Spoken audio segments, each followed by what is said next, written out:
Hello friend, in this video I am going to show you how to add IDM extension in Google Chrome. IDM extension is a fantastic tool that enhances your downloading experience, allowing you to easily grab files from the internet at lightning fast speed. So let's start the video. To add IDM extension for Google Chrome, open your Google Chrome browser and search here Chrome browser integration. Open first link. Here you will scroll down. You will get all the installation instructions.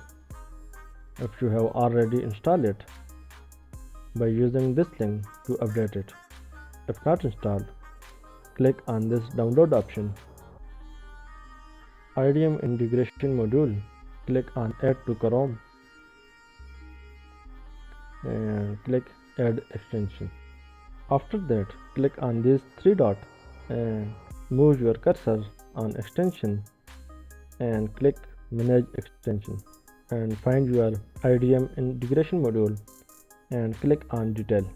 Here, make sure that IDM switch is in on position.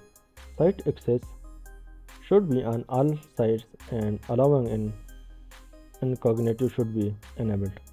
That's it how you can add IDM extension in your Google Chrome. Thanks for watching this video and don't forget like this video and subscribe to channel.